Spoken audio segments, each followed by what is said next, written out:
Juan Soto, one of baseball's very best players, in year one of potentially 15 plus with the New York Mets, returning to Yankee Stadium. Then his contract expired, a bidding war broke out between New York's two baseball teams for his services, and the metaphorical little brother Mets won against the big brother Yankees. They called him a traitor, a sellout, a bum, a whole lot meaner than that too. Things I really shouldn't repeat in a YouTube video. Yankee fans, it was an unconscionable act. The worst sin possible. I have news for Yankee fans though. They were in fact on the other side of something like this 2 decades ago. And the other side of them, in that situation, may have had even more of a leg to stand on. Johnny Damon signed with the Boston Red Sox entering 2002 on a 4-year deal. He was an interesting, scrappy, athletic kind of player, coming off 6 years in Kansas City and 1 in Oakland. Leading off for the Yankees, the center fielder, number 18, Johnny Damon. A very contrasting skill set from most other standout players of this time.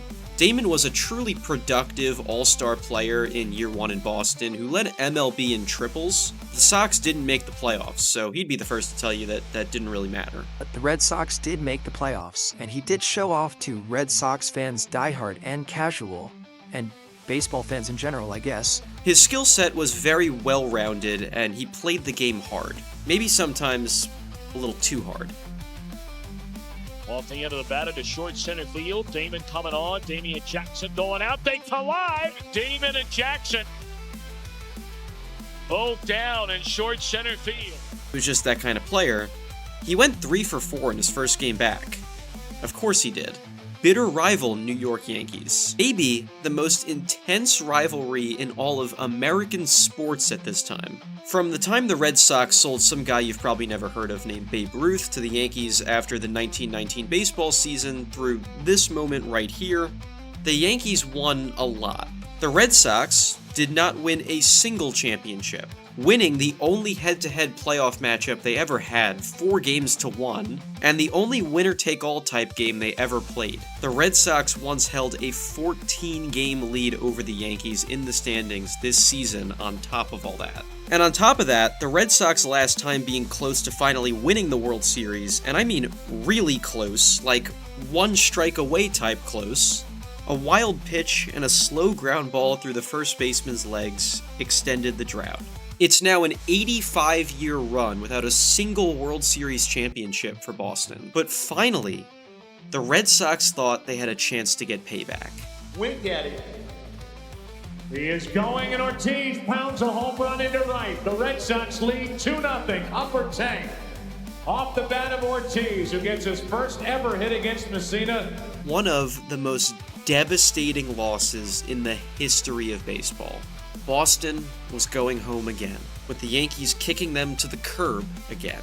The term that was going around to describe the Red Sox was cursed. Damon came up with a new nickname for the guys inside the Red Sox clubhouse to go by. The Boston Red Sox were the idiots, and they truly did pull off all 3 of those things in 2004. But Damon's physical appearance changed that year too to reflect this new carefree, fun mindset, and this look became iconic for him. Caveman Johnny Damon had a very good year in 2004, and was now the quintessential long hair plus beard guy in the sport. Bostonians loved him. They felt this team they had right now was better than the New York Yankees. Damon himself said this publicly. However, we were seemingly in an even more nightmare version of 2003 once the circumstances came back in 2004. Absolutely back-breaking, lopsided loss for the Sox in Game 3. No baseball team has ever rallied back for 4 straight wins in a playoff series when their opponents only need 1. So Boston has their work cut out for them. Damon leads off Game 7 in New York with a single, but is thrown out at home trying to score on another hit with 1 out in the inning.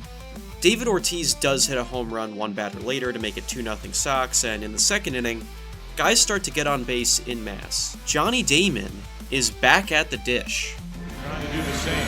Damon hits it in the air to right field. Sheffield back in the corner. At the wall, a grand slam. idiots this year were Cowboys, but you know what? When all is said and done, we are now the 2004 world The champions. 2004 Boston Red Sox are one of the greatest stories in sports history. They stormed back, completing the unprecedented comeback, peaking with them dominating them in their own building, and then sweeping a World Series title. Boston Red Sox won a World Series. Johnny Damon was a huge part of that. Remember, he was responsible for the vibe shift in that clubhouse. Johnny Damon! You got the sweetest ass in the league!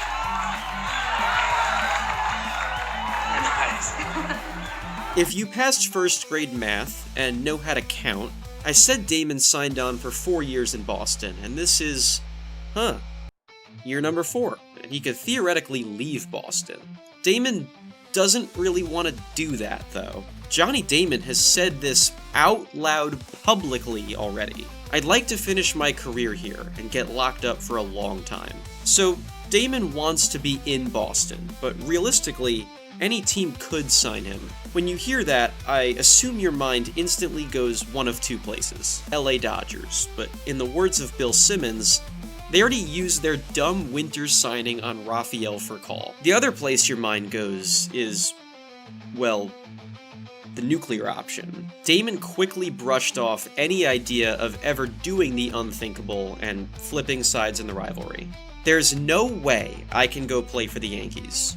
He said this. He wants to stay in Boston because it's just wrong to sell out and flip sides in the rivalry. After all the time he's spent trying to overthrow the Yankees and finally succeed in getting the Red Sox their ring after toppling said Yankees, it would look so unnatural if he ever joined them. It would look like the NBA players entering the Static Shock universe to create a superhero team.